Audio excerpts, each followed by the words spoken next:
Merci beaucoup, Neil, pour votre présentation qui est très riche et très émouvante aussi, et qui montre que cet équipement très courant finalement que représente l'oxymètre, eh bien, c'est l'un des équipements les plus importants à avoir à ses côtés pour le diagnostic finalement, mais aussi bien sûr pour la prise en charge des patients Covid, et qu'il est vraiment pour les médecins une grande aide à la décision quant au traitement d'oxygénothérapie à leur administrer.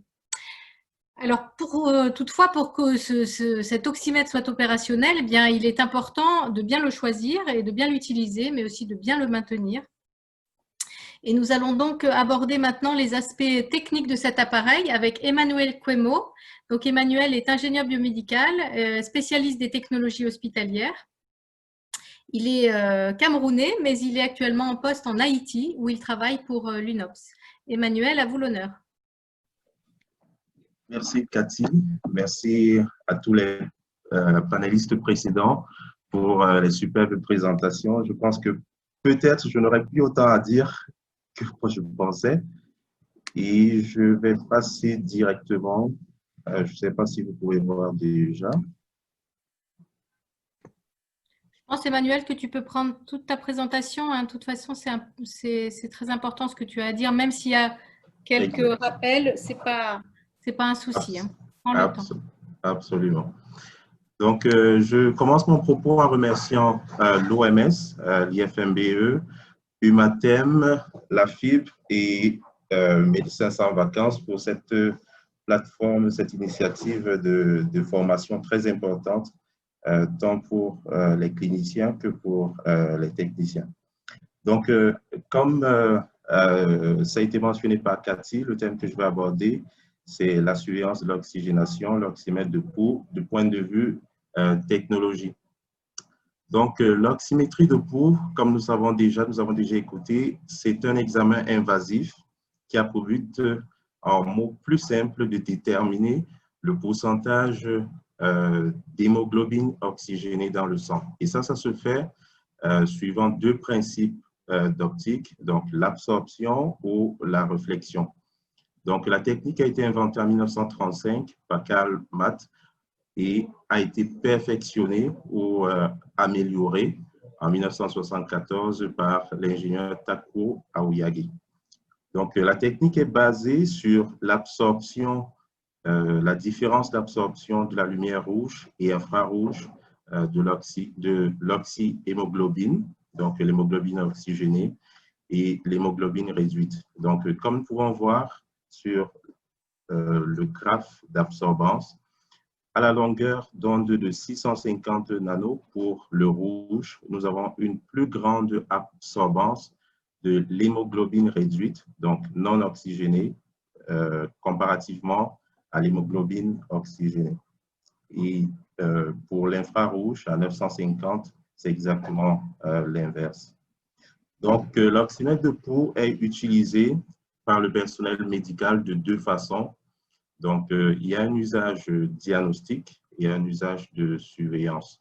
Donc, ces deux usages impliquent la nécessité de la justesse de la mesure parce que, comme Dr. Neil le disait précédemment, la décision clinique de prise en charge est aussi basée sur la valeur donnée par l'oxymètre.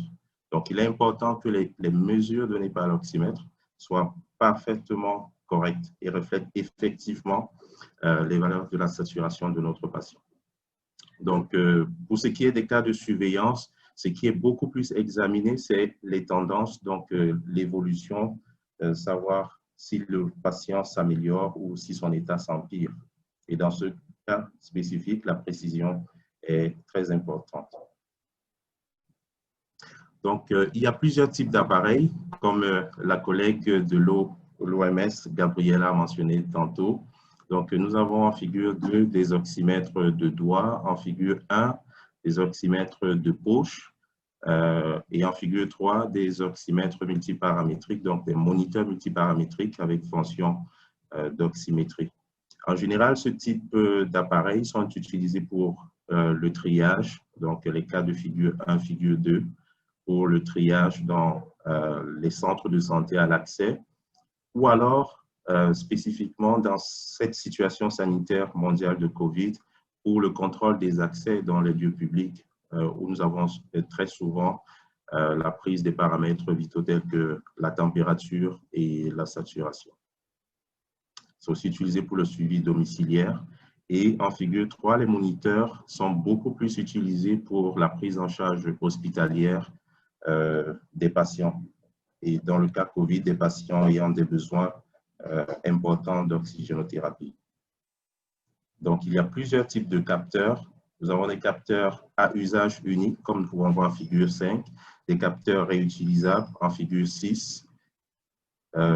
Les capteurs varient aussi en fonction de la site d'application. Nous avons des capteurs pour front, pour pied, pour doigt, pour oreille, paroi internasale. Nous avons des capteurs pour adultes, des capteurs pédiatriques, néonatologiques, donc avec les différences de catégories de patients, quelquefois, l'algorithme même utilisé par l'appareil est différent. Donc, nous avons aussi différents types de capteurs en fonction du principe d'optique utilisé. Donc, sur la figure 4, nous pouvons voir un capteur de front.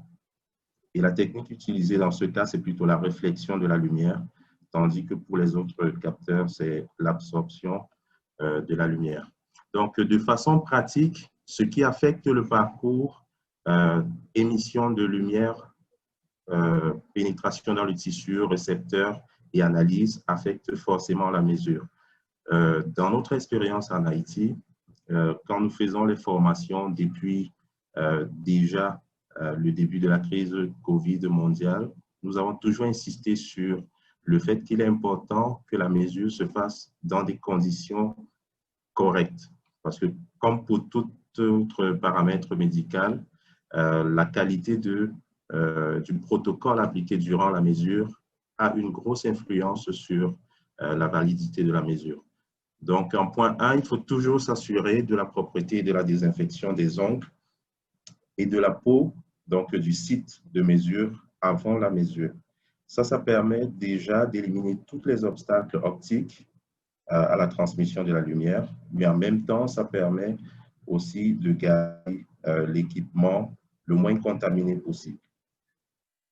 Donc, nous avons même recommandé dans tous les services d'urgence ou alors les sites, les points d'entrée des patients dans les hôpitaux, qu'il y ait des coupes-ongles et des dissolvants disponibles. Donc, c'est important de toujours se rassurer de l'état de repos du patient parce que l'oxymètre mesure aussi le pouls du patient et comme nous savons, l'activité physique entraîne une variation du pouls. Donc, il faut utiliser le capteur approprié, comme nous avons vu durant la présentation de Gabriela de l'OMS. Il faut utiliser le capteur approprié parce qu'un capteur, utiliser par exemple un capteur adulte pour un bébé, ou alors on va dire un capteur pédiatrique pour un adulte, fera que le capteur sera déformé par la taille du doigt. Là, on est dans le cas de la figure 9, donc, où on se retrouve avec les faisceaux lumineux qui sont décalés par rapport au récepteur. Si nous utilisons plutôt un capteur, par exemple, adulte avec un enfant, nous avons de très fortes possibilités de nous retrouver dans le cas de la figure 10, où nous avons un décalage entre les faisceaux lumineux et le doigt. Si nous avons aussi un patient avec des ongles trop longs, nous allons sûrement nous retrouver dans la position 10, où effectivement, un seul des deux faisceaux lumineux passe effectivement au travers des tissus, et c'est uniquement un des deux faisceaux qui est capté, je veux dire, l'absorption d'un des deux faisceaux qui est mesuré. Donc, je reviens un peu sur quelques avantages et quelques limites de l'oxymétrie de pouls, alors des oxymètres de pouls assez communs trouvés sur le marché. Là, spécifiquement, je vais parler beaucoup plus des oxymètres de pouls de doigts et de poche, qui sont les plus communs dans spécifiquement les pays en voie de développement et les plus communs utilisés pour le diagnostic dans cette période de crise COVID. Donc, les avantages, Ce sont des équipements économiques, rapides à installer, pratiquement pas de calibration. Cependant, ces appareils, s'ils sont utilisés dans des conditions non adéquates, sont sujets à de nombreuses interférences et artefacts.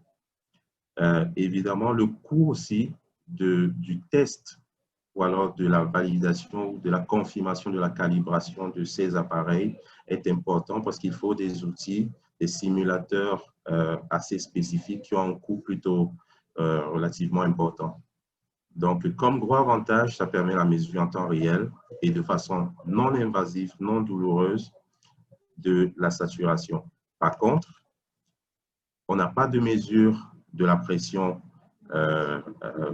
d'oxygène dans le sang et cet appareil ne permet pas, comme Dr Neil disait, de mesurer les hyperoxémies et encore moins les hyperoxies. Il est important de noter que plusieurs de ces oxymètres ont un taux d'erreur d'à peu près 2%, entre 80 et 100% de saturation. Donc, pour les mesures entre 80 et 100, et que la pigmentation de la peau influence un impact significatif sur les valeurs de mesure. Bon, il y a quelques études qui ont été faites à ce sujet, et ça, ce sont les conclusions qui en ressortent.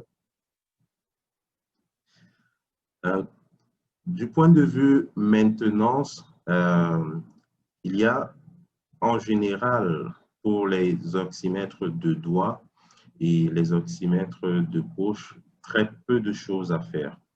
Donc, lorsqu'on a un problème où on n'arrive pas à mesurer la saturation de notre patient, ou alors le signal est par exemple aléatoire, erratique, une des causes peut être le capteur qui est déconnecté ou mal positionné, ou alors un blocage à la transmission de la lumière. Et dans ce cas, évidemment, la réponse, c'est de changer de site de mesure, changer de capteur et, si besoin, recourir à la gazométrie sanguine, donc à la portion artérielle et la coaximétrie. Quelquefois, on peut aussi se retrouver dans des cas, nous avons eu ces cas ici en Haïti, où la mesure donnée par l'oxymètre de doigt est différente du pouls du patient effectif. Et dans ce cas, l'une des causes très souvent, c'est la perfusion faible du site de mesure de l'oxymètre de pouls, ou alors le fait que le patient soit un peu agité ou alors frissonne si le patient a froid. Donc, il est important de noter que le test de l'oxymètre sur soi ne garantit absolument pas la fiabilité ou la justesse de la mesure entre 70 et 90% de saturation. Parce que quand on teste sur soi, on peut facilement avoir des valeurs supérieures à 95 si on est en bonne santé, mais la zone, la plage qui est la plus importante pour le staff clinique est entre 70 et 92% parce que c'est dans cette plage que le clinicien doit prendre des décisions extrêmement importantes pour la prise en charge du patient. Donc, une recommandation que nous donnons régulièrement, c'est pour les hôpitaux qui le peuvent, ou alors pour les régions, les départements ou les pays, de se doter absolument d'équipements de contrôle, de mesure et d'essai. Et ça permet de vérifier de façon donc avec un tiers équipement, vérifier l'étalonnage, la qualité des mesures des oxymètres qui sont achetés et installés dans les différents services, et spécifiquement les services de soins intensifs ou de réanimation. Donc, le choix de l'oxymètre, dans la première présentation de l'OMS, de Gabriela, nous avons vu les spécifications, la liste des spécifications recommandées par l'OMS. Donc, à ça, je vais juste ajouter le point 3, qui est celui d'acheter, quand on achète des oxymètres les plus économiques, de se rassurer d'acheter des oxymètres qui ont une courbe plétismographique et un indice de perfusion, qui donne des informations sur l'indice de perfusion. Parce qu'une fois que vous avez une courbe plethysmographique correcte, donc ça veut dire la hauteur des crêtes est bonne et puis la régularité des courbes est bonne, ça vous donne des informations sur la qualité de la perfusion sur le site de mesure. Parce qu'une mauvaise perfusion sur le site de mesure de la saturation peut causer aussi des erreurs ou des approximations avec la mesure. Il est important, toujours avant l'achat final, de vérifier les indications du fabricant quant à la justesse et la précision des valeurs mesurées en zone de potentiel hypoxémie. Donc, entre 70 et 90%, il est important de voir quelle est la qualité de la justesse, de la précision des valeurs données par votre futur oxymètre de pouls. C'est important aussi, et ça c'est encore plus important pour les appareils plus lourds, donc les moniteurs multiparamétriques utilisés en REIA ou alors en soins intensifs, d'évaluer le coût global de la technologie choisie. Donc, tout ce que ça va entraîner comme temps de formation du personnel, temps de formation des techniciens, temps de coût de formation, la fiabilité, tout ce qui a trait à la logistique des pièces de rechange, des accessoires, de la maintenance et du service d'après-vente local.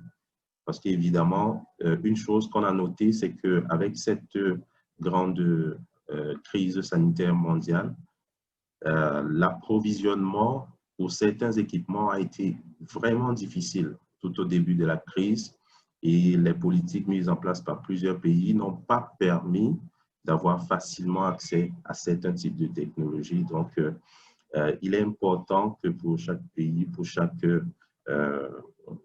achat, de se rassurer d'avoir un accès aux services après-vente de façon locale autant que possible.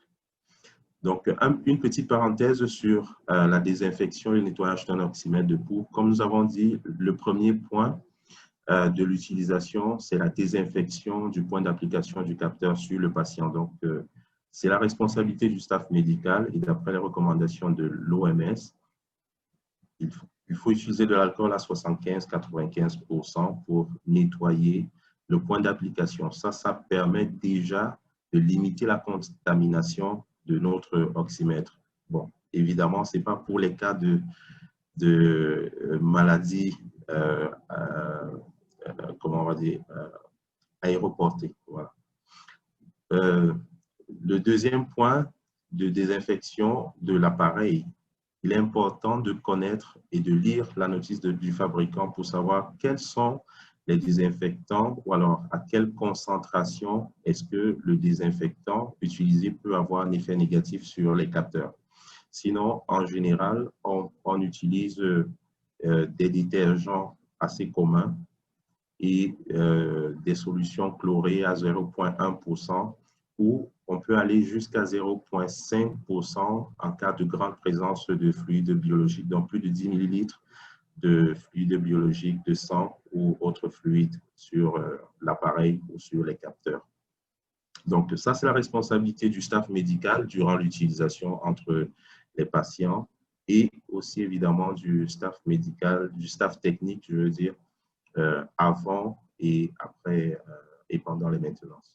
Donc, le nettoyage se fait simplement avec un bout de tissu imbibé. Vu que c'est de l'électronique, il ne faut absolument pas faire couler des liquides sur des équipements électroniques. Donc, le rôle des ingénieurs techniciens biomédicaux, dans notre cas, notre expérience, la première chose avec la survenue de la crise, ce que nous avons recommandé, c'était la formation. Donc, rapidement faire des recyclages techniques pour le staff des techniciens biomédicaux, des ingénieurs. Ils ont été encouragés à rédiger des guides d'utilisation rapide pour tous les équipements essentiels parce que nous nous sommes rendus compte que on va dire, parfois près de 50% à 60% des interventions techniques sont simplement dues à des erreurs d'utilisation ou alors à l'incapacité d'utilisation. Donc, avec ces petits guides d'utilisation rapide où c'est très résumé de façon très, très simple et rapide pour le staff médical et c'est mis tout près de l'équipement dans le cas des services, par exemple, de REA. Il y a une forte réduction sur les besoins d'intervention en présentiel des techniciens. Donc, former les utilisateurs à l'utilisation et à la désinfection correcte. Évidemment, comme pour tout autre équipement dans un hôpital, il faut tenir un registre, un inventaire qui indique la condition, les maintenances qui ont été faites, les accessoires, les pièces de rechange, etc.